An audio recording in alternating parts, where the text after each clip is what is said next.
When someone dies outside their village and they are not taken back to the village, it's said that their soul cannot rest in peace and that they will forever be doomed to walk around the earth as lonely ghosts. Deep in the Nanman territories of Hunan exists jiāngshī, a Hmong funeral practice.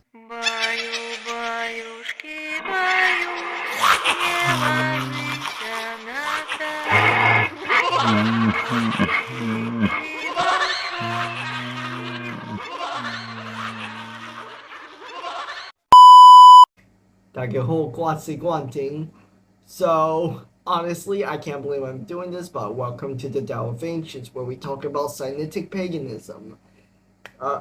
This video, we're going to be talking about jiāngshī. So, anyways, we're going to be getting into the sources, and we're just going to dissect this thing. And thank you to the Hmong people for actually introducing this type of practice to my ancestors. We had no idea this was even possible until we actually met you guys. Those you guys who don't know, the Hmong to us Chinese, in our relationship, it was kind of like the Norris and the Sami. Okay, maybe not the Huangdi. The Huangdi was literally like relentless in trying to oppress the Hmong. For us Hakka, we were actually kind of neutral. So I just want to let you guys know before we get into this video, I'm going to be stirring up controversy, and a lot of the stuff a lot of my comparisons I'm drawing directly from what the Germanic people and the Finnish or the Sami have in common. It's going to be kind of a comparison as well, because as polytheists, as pagans, we are brothers. We had to deal with the same shit, and it's going to be a really controversial yet informative video. So, let's get the show on the fucking road. So, the practice of moving a corpse to another village, the Hmong were geniuses for figuring it out, but for my ancestors, the Chinese, we actually believed it to be a form of witchcraft. You can forget about actually witnessing this practice because it was extremely bad luck for you to actually witness it, in which the Hmong shaman actually had to ring bells to notify the villagers that the jiāngshī were actually approaching. 千里行事, or Xiāngxī赶尸, was a practice, although as occult-like as it is, would actually make sense in that regard. There are two oral accounts of transporting corpses, are including in Liao Wu's The Corpse Walker. One account describes how corpses would be transported by a two-man team. One would carry the corpses on his back, with a large robe covering both them and the mourning mask on top. Other man would walk ahead with a lantern and warn his companions about the obstacles ahead of him. The lantern was used as a visual guide for the corpse carrier to follow,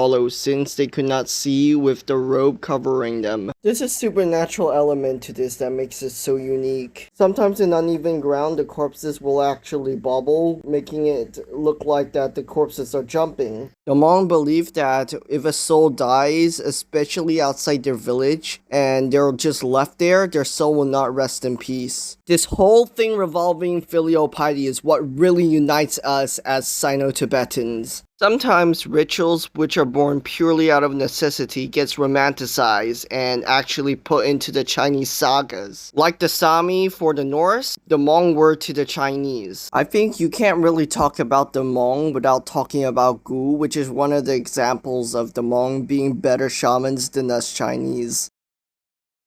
Now, the practices the Hmong actually did were considered necromancy for my ancestors, and it really goes to show that some practices can actually influence another's folkloric beliefs.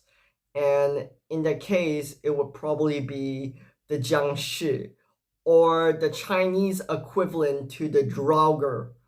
It's really a time where I feel like my ancestors, I know they saw something that they didn't understand, so they perceive it as a form of necromancy, but at the same time, the practice the Hmong actually did themselves actually influenced Chinese culture in that same way. So the two are actually kind of conjointed, and we'll see references to the practices of the Hmong in TVs where they'll corpse drive, but instead of the traditional Hmong priest or shaman, you'll see the Taoist Dangi.